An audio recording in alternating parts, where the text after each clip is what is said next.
नमस्कार दोस्तों, राधे राधे। प्रिय संस्कृतम यूट्यूब चैनल पर आपका स्वागत है। कैसे हैं आप लोग? उम्मीद करती हूँ बहुत अच्छे होंगे। तो जैसा कि हम जानते हैं, पिछले दिनों से हमारा जो वैदिक साहित्य है उसकी प्रश्नोत्तरी चल रही है। तो हमने पिछले वीडियो में 9 प्रश्न तक देखा था। अब हम आगे 10वें प्रश्न से शुरू करेंगे। तो 10वां प्रश्न आपका है,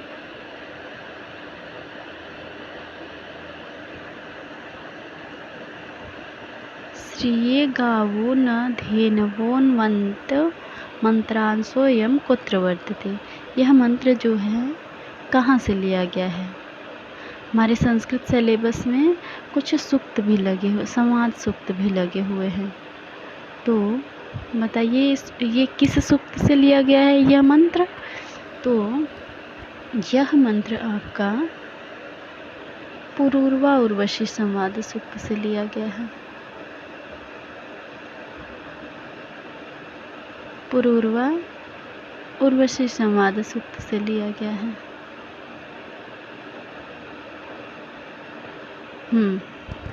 और पुरूरवा उर्वशी संवाद सूक्त जो है वो ऋग्वेद के 10वें मंडल का 95वां सूक्त है। ऋग्वेद के 10वें मंडल का 95वां सूक्त है। और ये जो मंत्र है ये छठा मंत्र है। कुल 18 मंत्र है उसमें, और उसमें स्वर धैवत है। देवता जो है उर्वशी और पुरूरवा एल है, और ऋषि पुरूरवा एल और उर्वशी है। छंद त्रिष्टुप हैं। और बाकी के शर्मापणि संवाद सूक्त, विश्वामित्र नदी संवाद सूक्त और रुद्र सूक्त तो हमारे सिलेबस में नहीं है। तो शर्मापणि संवाद सूक्त और विश्वामित्र नदी संवाद सूक्त को हमने पिछले प्रश्न में अच्छे से देखा है। तो अब हम आगे बढ़ते हैं। इसका 10वें प्रश्न का आपका सी उत्तर सही होगा। अब 11वां प्रश्न देखते हैं। वेदा अपौरुषेयाः सन्ति। वेद को अपौरुषेय मानते हैं। कौन मानते हैं? विंटरनित्ज मानते हैं, मैक्स मूलर मानते हैं कि विंटरनित्ज मानते हैं कि महर्षि दयानंद मानते हैं, या फिर सभी? तो देखिए, वीडियो रिकॉर्डेड है, लेकिन फिर भी आप लोग अपना कमेंट बॉक्स में उत्तर प्रश्न संख्या लिखकर उसका उत्तर ज़रूर लिखिएगा। तो इसका सही उत्तर है, हम आपको बता देते हैं, बी ऑप्शन आपका। इन्होंने वेदों का काल निर्धारण नहीं किया है, इन्होंने वेदों को अपौरुषेय माना है। और बाकी आपके मैक्स मूलर और विंटरनित्ज जो है, इन्होंने तो वेदों का काल निर्धारण किया है ना। तो देख लेते हैं आपके मैक्स, एक मिनट, हाँ, आपके मैक्स मूलर जो है, इन्होंने वेदों का काल निर्धारण का जो समय है उसको 1200 से 200 ईसा पूर्व माना है, और विंटरनित्ज ने 2500 ईसा पूर्व माना है। अब हम 12वें प्रश्न पर चलते हैं। 12वां प्रश्न क्या है? चातुर्मास यागे वर्तते। चातुर्मास याग है, तो बताइए भाई, चातुर्मास याग आपका क्या है? ये इस पेज का लास्ट प्रश्न है। अच्छा, हाँ, तो यहाँ पे इसका डी विकल्प सही हो जाएगा। शाकमेधियम। तो अब हम अग्निहोत्र, आग्रायण, सत्रामणि, इन सब की व्याख्या भी देख लेते हैं। और चातुर्मास यज्ञ जो है वो आपका हविर याग के अंतर्गत आता है। याग 3 प्रकार के, मुख्य रूप से याग 2 प्रकार के हैं। श्रौत याग और स्मार्त याग। श्रौत याग में आपके 14 आते हैं। कौन कौन से? 7 सोमयाग और 7 हविर याग। और स्मार्त याग में आपके 7 पाक याग, वो अकेले होता है। कुल मिलाकर 21 याग होते हैं। तो आपका अग्निहोत्र जो है ये हविर याग है, चातुर्मास से भी हविर याग है, और अग्निहोत्र, चातुर्मास और आग्रायण, ये 3 आपके हविर याग हैं, हविर याग के अंतर्गत आते हैं। तो और कौन मतलब 7 हैं हविर याग, तो 3 तो हमने यहाँ पे देख ही लिया, और 4 कौन कौन से हैं? तो अग्निहोत्र हो गया, आग्रायण हो गया, चातुर्मास हो गया, और सौत्रायणी एक हविर याग के अंतर्गत है।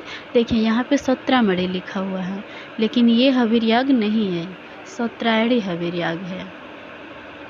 हम लिख देते हैं, 1 मिनट।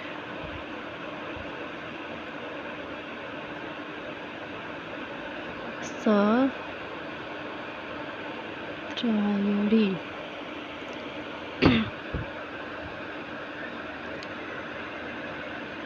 ये आपका हविर याग है। सौत्रामणि आपका हविर याग नहीं है।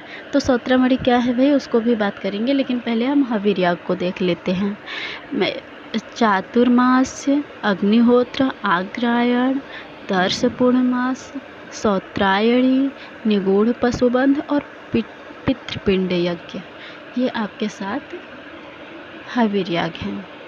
तो भाई अब ये तो बता दिया हमने कि सौत्रामणि क्या है। तो सौत्रामणि आपका जो है तैत्तिरीय ब्राह्मण को आप लोग जानते हैं। तैत्तिरीय ब्राह्मण कृष्ण यजुर्वेद का ब्राह्मण है। तो उसमें 3 कांड हैं। कृष्ण यजुर्वेद के तैत्तिरीय ब्राह्मण में 3 कांड हैं। 3 कांड हैं, और उन 3 कांड के अंतर्गत जो दूसरा कांड है उसका प्रतिपाद्य विषय है ये सौत्रामणि।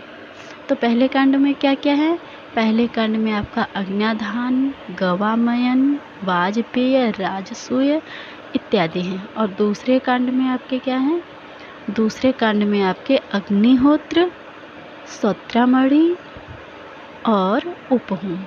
यहाँ पर आपका अग्निहोत्र जो है वो हविर याग और तैत्तिरीय ब्राह्मण में प्रतिपाद्य दूसरे कांड, तैत्तिरीय ब्राह्मण के दूसरे कांड का प्रतिपाद्य विषय भी है। ये दोनों प्रतिपाद्य विषय है तैत्तिरीय ब्राह्मण के दूसरे कांड का। और तीसरे कांड में क्या है? पुरुषमेध और नक्षत्रेष्टियाँ, ये आपके इतने प्रतिपाद्य विषय हैं। अब हम अगले प्रश्न की ओर चलते हैं।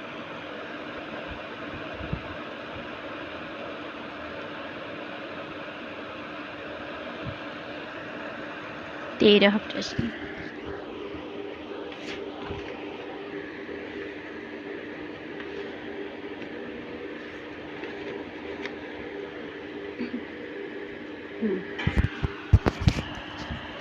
तेरहवां प्रश्न क्या है? तो कहते हैं नारदीय शिक्षा संबद्धा वर्तते। नारदीय शिक्षा संबंध है, किससे संबंध है? आप लोग जानते होंगे, बताइए भाई। सामवेद से संबंधित है, कृष्ण यजुर्वेद से, या शुक्ल यजुर्वेद से, या ऋग्वेद से। अथर्ववेद यहाँ पे नहीं दिया है, तो अथर्ववेद तो वैसे भी नहीं होगा। बताइए नारदीय शिक्षा किससे संबंधित है? तो नारदीय शिक्षा आपका जो है वो बताइए भाई जल्दी से। वो आपका सामवेद से संबंधित है। नारदीय शिक्षा सामवेद से संबंधित है। तो क्या सामवेद के, अब यहाँ पे प्रश्न उठता है कि क्या सामवेद के एक ही शिक्षा ग्रंथ हैं?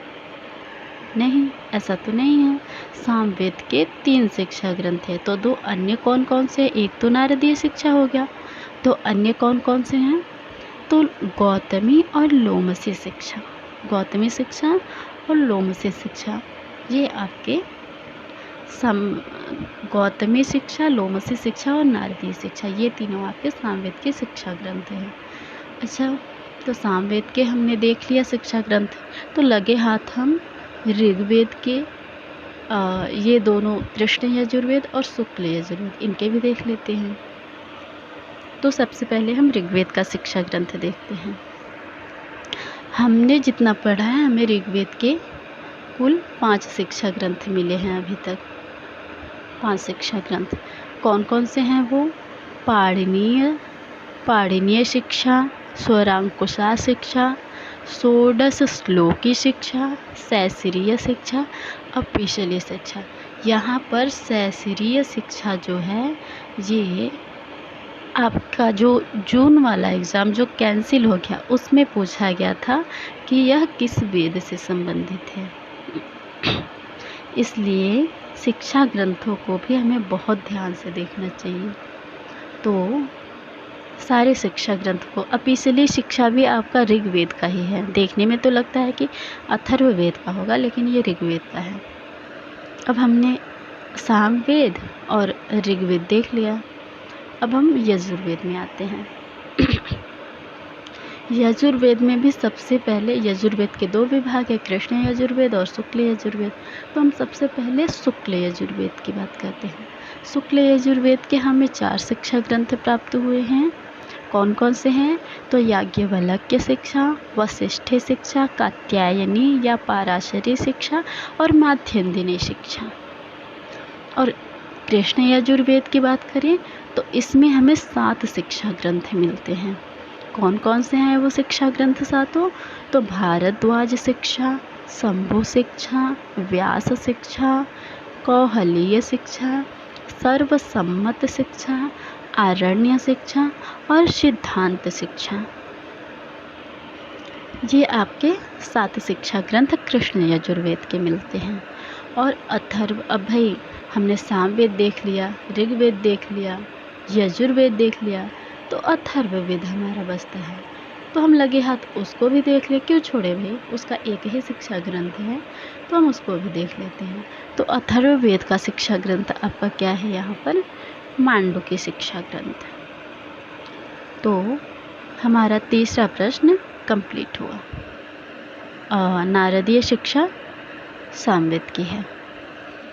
बाकी हमने जो बोला है उसको भी आप देखें, लिखिए कॉपी पर, याद करें, बार बार रिवीजन करें या वीडियो को बार बार देखें, जिससे कि आपके परीक्षा में आने वाले प्रश्न गलत ना हो। और ये केवल यूजीसी नेट में ही नहीं, ऐसा नहीं है कि केवल यूजीसी नेट में ही आपको काम आने वाला है। टीजीटी, पीजीटी कोई भी परीक्षा देंगे तो ये तो सामान्य जानकारियाँ हो गई हैं, आपको पूछा ही जाएगा। और नहीं भी पूछा जाएगा तो यदि आप संस्कृत के विद्यार्थी हैं तो आपको आना ही चाहिए। इतनी चीज़ें तो आपको पता ही होना चाहिए कि कौन से किसका शिक्षा ग्रंथ है और क्या है। अब हम 14वें प्रश्न पर आते हैं। 14वां प्रश्न क्या है? समानाक्षराणि कति, समानाक्षर कितने होते हैं? बताइए भाई, समानाक्षर कितने होते हैं? ये तो बहुत सरल प्रश्न है, मुझे लगता है आज के सबसे सरल। नहीं, प्रश्न तो सारे ही सरल हैं, फिर भी बताइए आप लोग कमेंट बॉक्स में अपने उत्तर नहीं देते हैं, यही तो दिक्कत है। चलिए हम बता देते हैं। समानाक्षर जो है वो आपके 8 हैं। कहाँ गया, चल क्यों नहीं रहा? हाँ, अष्टौ समानाक्षराण्यादितः, ठीक है, 8 आपके समानाक्षर हैं, ऐसी पंक्ति मिलती है। उसके बाद अच्छा, समानाक्षर तो 8 है, लेकिन हमारे जैसे पाणिनीय शिक्षा में उसके अलग अलग क्रम दिया है ना, क्रम आगे पीछे है कि आ इ ई, पहले आ हो जाएगा, फिर ई हो जाएगा, ऐसे हमारे यहाँ क्रम होता है। लेकिन ये जो है इसका क्रम सही कौन सा होगा, तो अभी भाई क्रम पूछा तो है नहीं, लेकिन जिस तरीके से प्रश्न बन रहे हैं क्रम पूछ लेने में कोई बहुत बड़ी बात नहीं होगी। तो हम यहाँ पे इसका क्रम समानाक्षर जो है 8 उनके क्रम को बता देते हैं। पहले अ, फिर आ, उसके बाद ई और ई नहीं आएगा, ई और ई नहीं आएगा।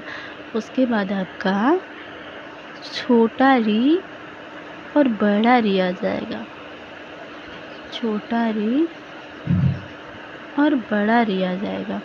फिर उसके बाद छोटी ई और बड़ी ई आएगी। इसके बाद छोटी ई और बड़ी ई। तत्पश्चात छोटा ऊ और बड़ा ऊ आएगा। तो ये 1 2 3 4 5 6 7 8। आपके ये 8 जो है वो समानाक्षर है। अच्छा, समानाक्षर 8 है तो संध्याक्षर कितने हैं बताइए। हमने समानाक्षर तो बता दिया, आप लोग संध्याक्षर को कमेंट करिएगा। बताने को हम भी बता दें, लेकिन आप लोग बताइएगा कि संध्याक्षर कितने हैं। और यहाँ पे 9 क्या होती हैं? तो 9 आपकी पदशैया होती है, 9 प्रकार की पदशैया होती हैं। और 12 क्या होते हैं? 12 आपके 12 अध्याय हैं मीमांसा, पूर्व मीमांसा में, जिसको 12 लक्षणी भी कहते हैं। और 10 आपके क्या है? तो 10 मंडल हैं ऋग्वेद के। इतनी चीज़ें देख लिया हमने। अब हम अगले प्रश्न की ओर बढ़ते हैं, 15वां प्रश्न। तो यहाँ पे पूछा गया है, अंतरिक्ष स्थाना देवता अस्ति। अंतरिक्ष स्थान की देवता कौन है? बताइए आप लोग, अंतरिक्ष स्थानीय देवता कौन है? कमेंट करिए जल्दी जल्दी। रिकॉर्डेड है, फिर भी करिए, जब भी देखेंगे तब भी तो करिए। हाँ, प्रश्न संख्या लिख के और उसका उत्तर लिख के कमेंट करिएगा। तो इसका सही विकल्प जो है वो है वायु। वायु आपके अंतरिक्ष स्थानीय देवता हैं। तो और कौन कौन से अंतरिक्ष स्थानीय देवता हैं हम बात कर लेते हैं। और अंतरिक्ष स्थानीय देवता हमारे कौन कौन से हैं? तो वो हैं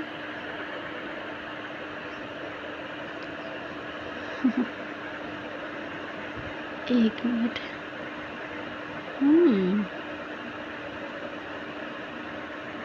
इतना मोटा नहीं करते। और कौन कौन से हमारे अंतरिक्ष स्थानीय देवता? तो इंद्र हैं, इंद्र, हम नाम गिना देते हैं, आप लोग नोट कर लीजिए। इंद्र, रुद्र, मरुत, वात, वायु आपका ऑप्शन में दिया ही है, पर्जन्य, आप, अपान, पात, मातरिश्वा, त्रित, ये आपके इतने अंतरिक्ष स्थानीय देवता हैं। तो भाई अंतरिक्ष स्थानीय देवता यदि वो हैं तो हमारे सोम कौन से देवता हैं? ये भी तो हमें पता होना चाहिए। सोम हमारे अंतरिक्ष स्थानीय देवता हैं कि पृथ्वी स्थानीय देवता है कि द्यू स्थानीय देवता हैं? तो सोम आपके क्या है? ये पृथ्वी स्थानीय देवता हैं। और पृथ्वी स्थानीय देवता कौन कौन है? तो अग्नि, बृहस्पति, प्रजापति, विश्वकर्मा, अदिति, दीति, देवियाँ, नदियाँ इत्यादि जो हैं आपकी पृथ्वी स्थानीय देवता है। और यहाँ पर सोम दिया ही गया है। तो ये तो हो गए। अब हमारे अश्विनों और सूर्य, ये दोनों कौन से देवता हैं भाई? इन देवताओं का स्थान क्या है? तो बताइए भाई। सोम आपके पृथ्वी स्थानीय हो गए, वायु आपके अंतरिक्ष स्थानीय हो गए। तो अश्विनौ और सूर्य ये दोनों आपके द्यू स्थानीय देवता हैं। तो देख लेते हैं देवस्थानी देवता कौन कौन से हैं। आदित्य, सविता, सूर्य, सूर्य यहाँ पर दिया ही है, और पूषा, पूषण, मित्र, वरुण, उषस, उषस, अर्यमा, अश्विनव, अश्विनव यहाँ पे दिया ही गया है, द्यौ, विष्णु, विवस्वत। ये जो है आपके देवस्थानीय देवता है।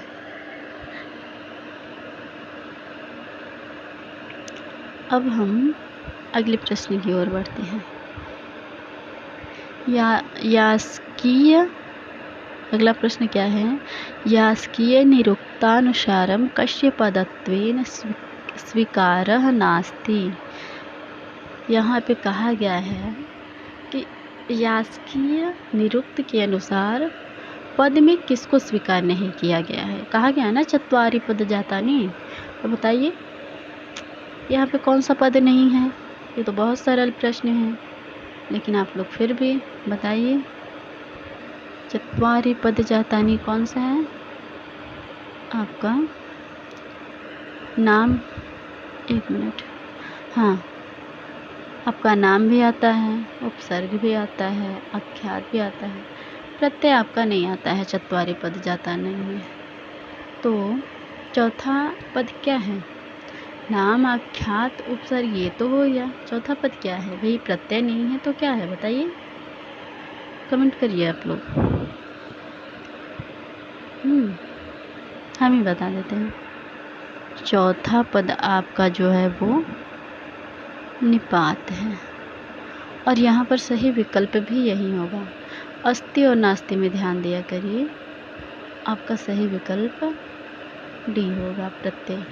यहाँ पर नास्ति पूछा हुआ है, न कि अस्ति। ये तीन तो हैं, लेकिन प्रत्यय नहीं है। प्रत्यय की जगह पर आपका निपात हो जाएगा।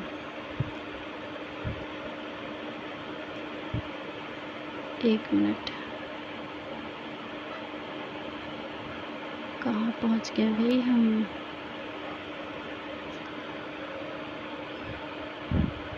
क्या हो रहा है यार इतने। एक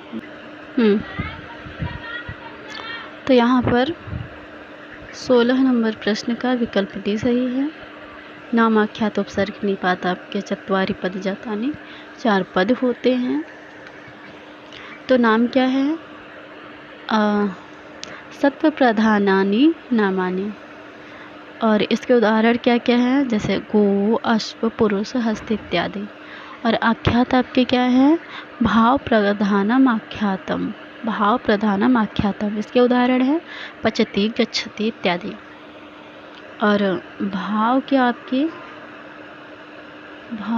दो विभाग हैं। कौन कौन। एक है साध्यावस्था और दूसरा है सिद्धावस्था। अब उपसर्ग की बात कर लेते हैं। उपसर्ग आपके 3 प्रकार के होते हैं। उपसर्ग के निपात आपके 3 प्रकार के होते हैं। उपसर्ग के विषय में क्या कहा गया है, एक पंक्ति मिलती है। कहा गया है न निर्बद्धा उपसर्गा अर्थान निराहुरिति साकटायनः। ऐसा साकटायन का मत मिलता है उपसर्ग के विषय में। यह पंक्ति भी, तब पंक्तियाँ बहुत पूछी जाती हैं, तो आपको ध्यान रखना चाहिए कौन किसने कहा है। और यहाँ पर जो प्रत्यय गलत है उसकी जगह निपात आपका आएगा। निपात के विषय में क्या कहा गया है। उच्चा बच्चा पदार्था भवन्ति इति गार्ग्यः। ये भी बहुत पूछा जाता है कि यह किसका कथन है, तो ये गार्ग्य का कथन है। और उपसर्ग के विषय में जो कहा गया है न निर्बद्धा उपसर्गा अर्थान निराहुरिति साकटायन है, यह साकटायन का मत है।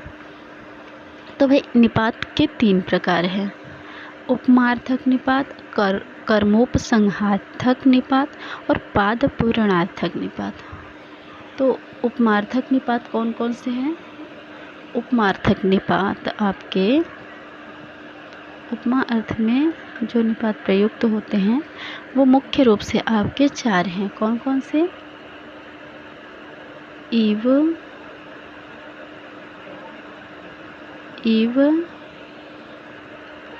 न चित चित नो, ये आपके उपमार्थ वाले निपात है। हैंड राइटिंग पर मत जाइएगा क्योंकि पेन ही ढंग से नहीं चल रहा है। उसके बाद आपका कर्मोपसंहार्थक निपात जो है दूसरा निपात है। निपात 3 प्रकार के हैं। पहला उपमार्थक निपात, दूसरा कर्मोपसंहार्थक निपात और तीसरा पादपूरणार्थक निपात। पादपूरणार्थक निपात भी आपके 4 हैं, कम, इम, इत, ओ। अब इस प्रश्न की मुझे लगता है अच्छे से व्याख्या हो गई है। अब हम 7वें प्रश्न पर चलते हैं, 17वें प्रश्न पर। तो 17वें प्रश्न में क्या कहा गया है? वाजसनेयी इत्यत्र वाज शब्दस्य को अर्थः। तो वाजसनेयी जानते हैं, जैसा कि शुक्ल यजुर्वेद के माध्यन्दिन शाखा को वाजसनेयी भी क्या मतलब माध्यन्दी जो है उसको वाजसनेयी भी कहते हैं। तो यहाँ पर वाज का अर्थ क्या है? तो इसमें कुछ व्याख्या करने लायक है नहीं, वैसे हम बता देते हैं इसका सही ऑप्शन अन्न, इसका सी विकल्प सही होगा। अब हम अगले प्रश्न पर चलते हैं।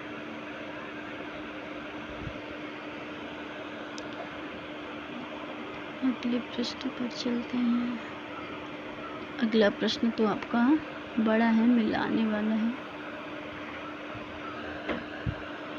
वीडियो तो बड़ी हो जाएगी, हम ये प्रश्न अगले दिन देखेंगे। हाँ, नहीं तो वीडियो लंबी हो जाएगी। और आप लोग कमेंट में बताइएगा हमारा वीडियो, हमारा यह प्रयास आप लोगों को कैसा लग रहा है, कुछ लाभ हो रहा है कि नहीं, या फिर हम इसे और बेहतर, यदि आप लोगों को लगता है कि इसे और बेहतर बनाना चाहिए तो हम वो भी कमेंट करिए, हम कोशिश करते हैं। हमारा यह प्रयास कैसा लगा आप लोगों को ज़रूर बताएं। चैनल को लाइक करें, कमेंट करें और सब्सक्राइब करें। ठीक है, अब कक्षा को हम समाप्त करते हैं यहीं पर। धन्यवाद। क्या हो रहा है?